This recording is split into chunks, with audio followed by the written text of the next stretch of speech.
안녕하세요, 여러분. 전제와 시간을 낭독하는 시간입니다. 이 시간에는 제42절 염려로의 현존제의 실존론적 해석을 현존제의 존재론에 앞선 자기 해석으로부터 확증함이라는 부분을 낭독하겠습니다. 여기서 말해진 현존제의 존재론에 앞선 자기 해석, 이 말은 신화적인 해석, 신화적인 인간의 자기 해석 속에서 인간 존재가 염려로 해석되었는데, 그것을 통해서 실존론적 해석을 확증한다, 증명한다는 것입니다. 원서로 261쪽이고요. 읽어보겠습니다. 앞에 놓인 해석들은 결국 염려를 현존제의 존재로 명확히 제시함에로 이르렀는데, 그런 해석들 속에서 관건이 되었던 것은 우리가 각기 스스로 그것이고, 또 우리가 인간이라고 명명하는 그런 존재자를 위해 적절한 존재론적인 기초들을 획득하는 것이었다. 이를 위해 분석은 처음부터 전승되었지만 존재론적으로 해명되지 않은, 또 원칙적으로 의심스러운 그런 출발점에로의 방향에서부터 명백히 돌려지지 않으면 안 되었는데, 그런 출발점은 인간에 대한 전통적인 정의를 통해 그런 식으로 앞서 주어져 있는 것이다. 이런 정의에 입각해 측정되었을 때 실존론적 존재론적 해석은 우리를 낯설게 할 것인데, 특히 염려가 다만 존재자적으로 걱정과 근심으로 이해된다면 그런 것이다. 그 때문에 이제 하나의 존재론의 앞선 증거가 인용되어야만 하는데, 이것의 논증력은 과연 단지 역사적일 뿐이다. 예, 단지 역사적일 뿐이다 라고 했는데요. 이건 평가절하하는 것 같지만 동시에 역사는 회복 속에서 발생하는 것이거든요. 그렇다면 이 논증력은 이 증거를 우리가 회복하는 한에서만 생겨난다는 것이에요. 그렇다면 평가절하적 표현이 아니라 오히려 우리에게 그 증거를 나의 것으로 받아들일 것, 수용할 것을 요구하는 표현으로도 여겨집니다. 우리는 그럼에도 다음을 숙고한다.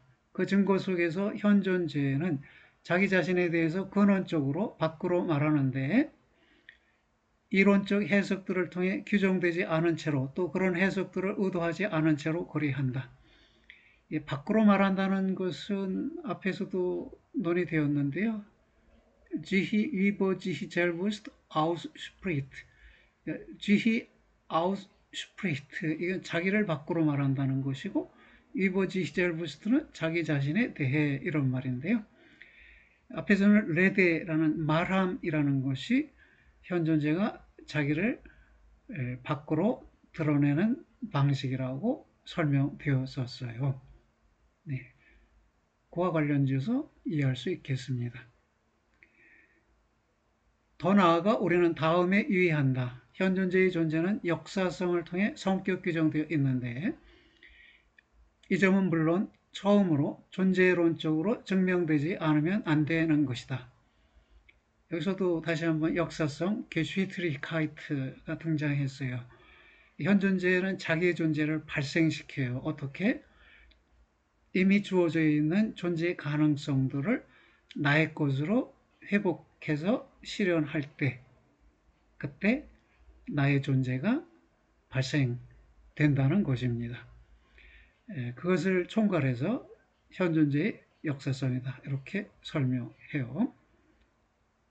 만약 현존재가 자신의 존재의 근거에 있어서 역사적으로 존재한다면 현존재의 역사에서부터 나오고 또 그 속으로 되돌아가며, 게다가 모든 학문에 앞서 놓여있는 그런 하나의 진술은 하나의 특수한 무게를, 물론 순수하게 존재론적이지 않은 무게를 획득한다. 현존재 자신 속에 놓여있는 존재 이해력은 존재론에 앞선 자신을 밖으로 말한다. 존재론에 앞서서 자신을 밖으로 말한다. 다음에서 인용되는 증거가 분명하게 해야 할 것은 실존론적 해석이 하나의 고안품이 아니고 오히려 존재론적인 구성으로서 자신의 집안을 또 이것과 더불어 자신의 원소적인 앞선 윤곽들을 갖고 있다는 점이다.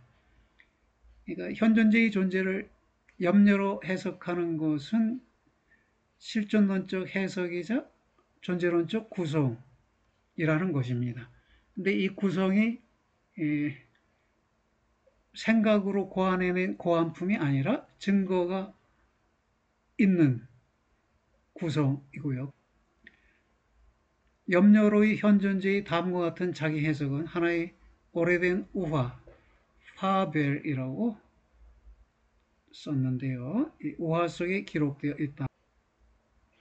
언젠가 쿠라가 강을 건너갈 때 그녀는 점토를 함유한 토지를 보았다. 속고하면서 그녀는 그 중에 한 조각을 떼어내 모양을 만들기 시작했다. 그녀가 자신의 만들어낸 것에 대해 혼자서 숙고하고 있는 동안에 주피터가 다가왔다.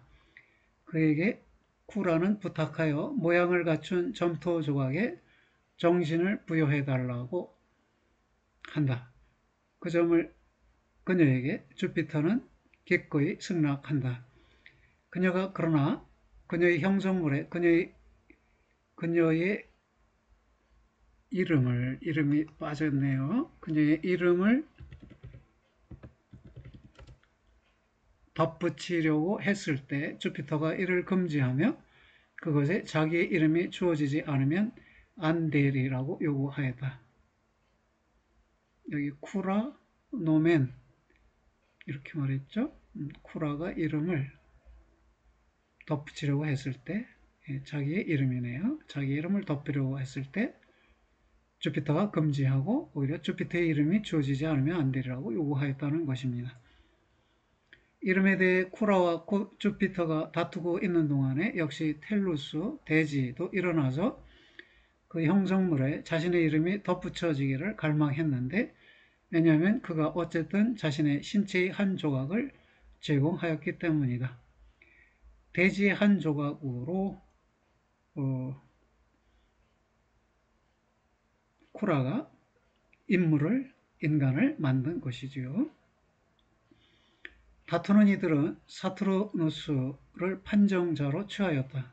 그리고 그들에게 사투르누스는 다음과 같은 겉보기 정당한 결정을 내려주었다. 그대는 정신을 주었기 때문에 그가 죽을 때 정신을 받아야 하고 그대 텔루스, 그대는 육체를 선사했기 때문에 육체를 받아야 한다. 그러나 쿠라는 이 존재의 자를 맨 처음에 형성했기 때문에 그것이 살아가는 동안 쿠라가 그것을 차지해야 할 것이다. 그러나 이름에 대해 싸움이 성립하기 때문에 그것은 호모라고 불려질 수 있을 것인데 왜냐하면 그것은 후무스에서 만들어져 있기 때문이다.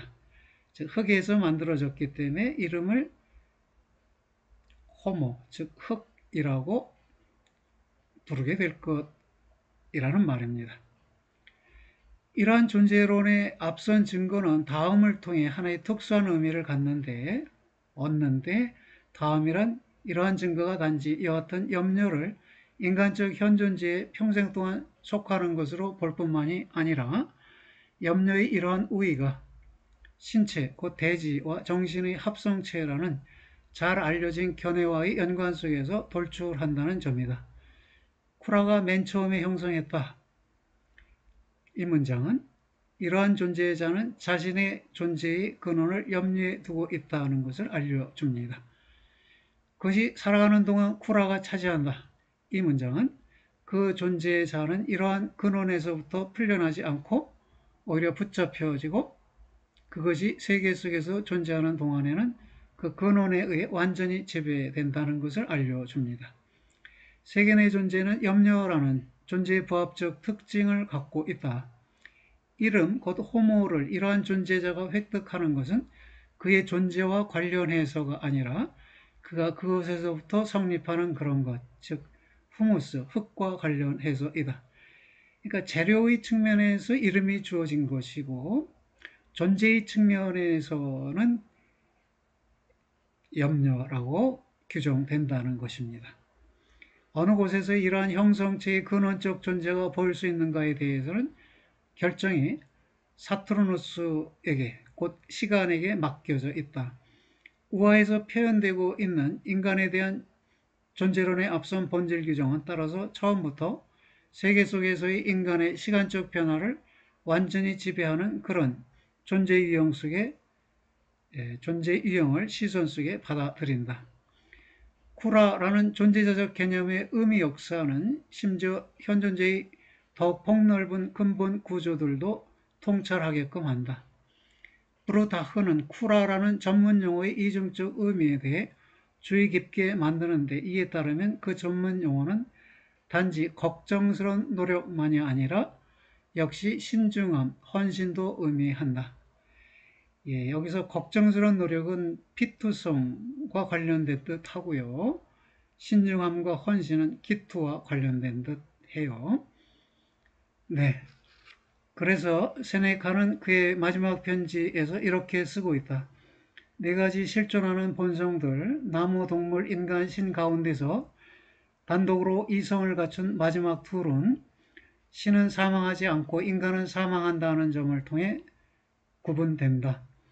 그들에게 있어서는 그런데 일자의 이른바 신의 선함이 신의 본성을 완성하고, 다른 것, 곧 인간에게 있어서는 염려, 곧 쿠라가 그의 본성을 완성한다.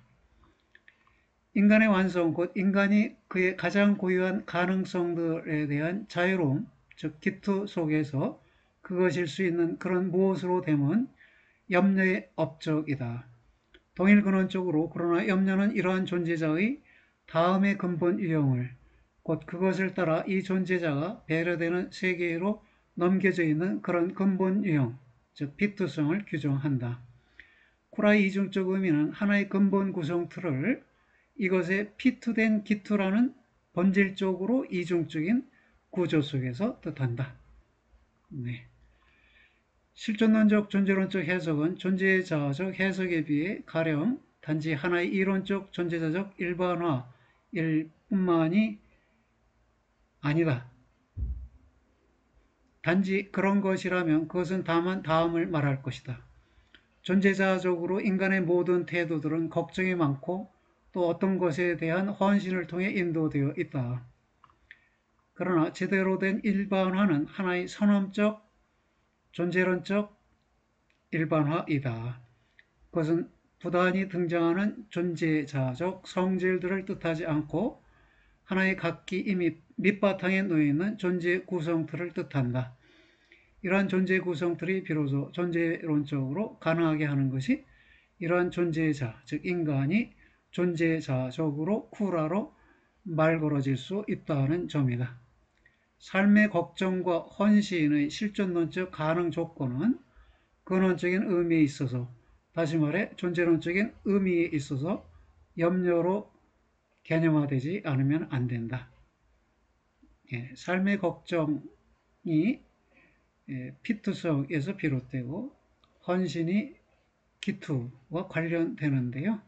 이것들의 실존론적 가능 조건을 염려로 규정할 수 있다는 것입니다.